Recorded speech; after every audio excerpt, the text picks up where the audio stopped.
Please be ready for dictation of transcription number 304 from Sir Kailash Chandra magazine. It is an extract from the report of the Election Commission. 5 seconds to go.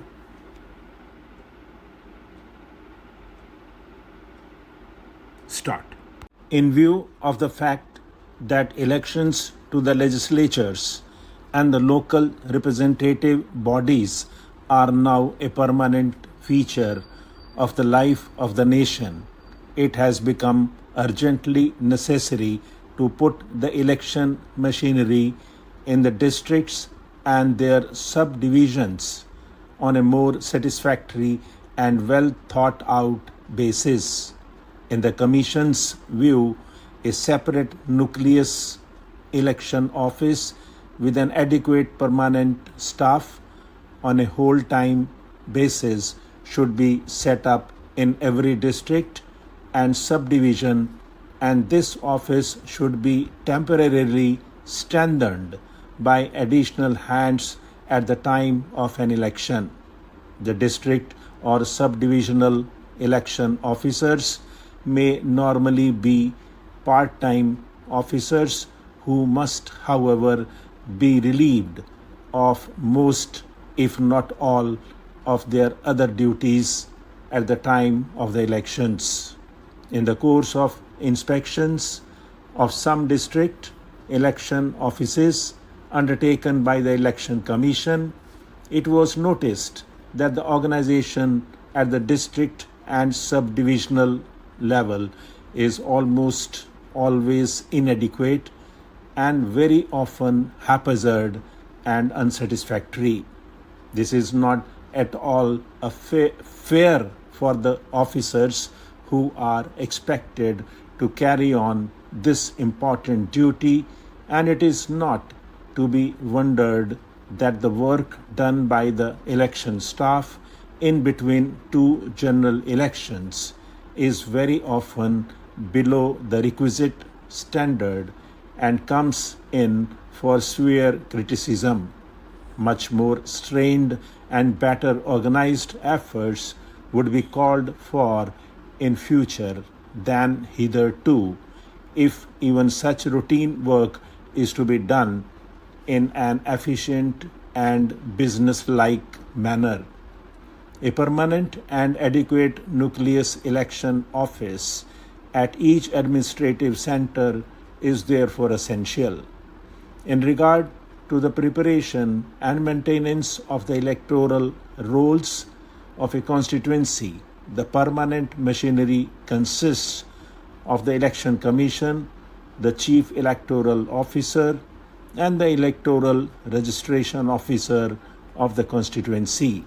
There is an Electoral Registration Officer for each assembly constituency, and it is his responsibility to prepare and annually revise the electoral roll for the constituency as required by law.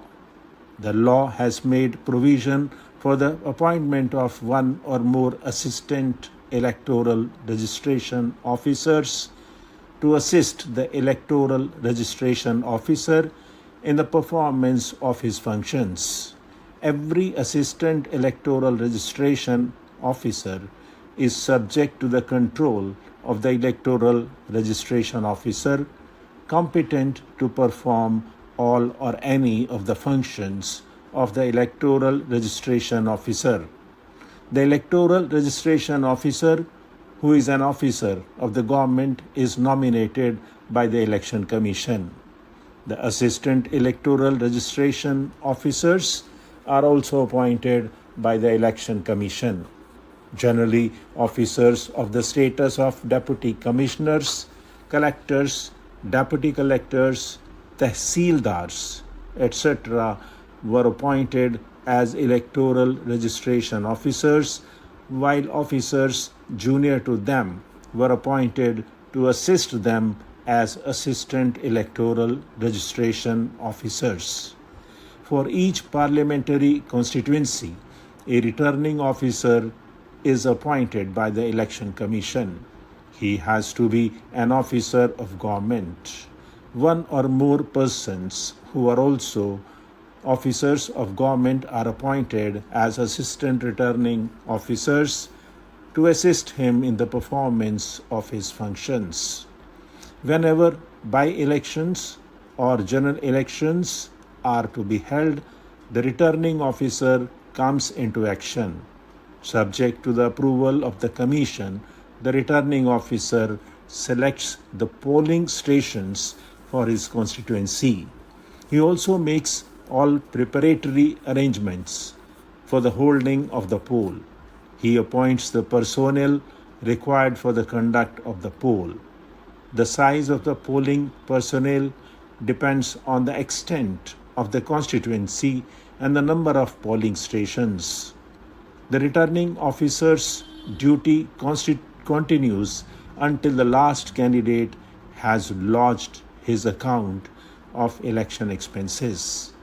The assistant returning officers were originally debarred from performing any of the prescribed functions of the returning officer, which related to the counting of votes, unless the latter was unavoidably prevented from performing such functions. In a large constituency, it sometimes becomes necessary to count votes at different places. As the assistant returning officers were not permitted to do this, the returning officer himself had to count votes at all such places, one after another. This often resulted in a good deal of avoidable delay. Under the amended law, the assistant returning officers are now eligible to undertake the counting of votes subject to the overall control of the returning officer. The only function of the returning officer which an assistant returning officer is not competent to perform at present is the scrutiny of nomination papers. Even this he is permitted to undertake if the returning officer is unavoidably prevented from holding such scrutiny himself. There were certain former Indian states which had entered into an agreement with the then British India about the execution of decrees passed in the territories of either of them. There was no difficulty about that. With respect to the decision of the Bombay High Court, I find that there were more than 200 states in that small part known as Saurashtra, and there were other states also in Gujarat.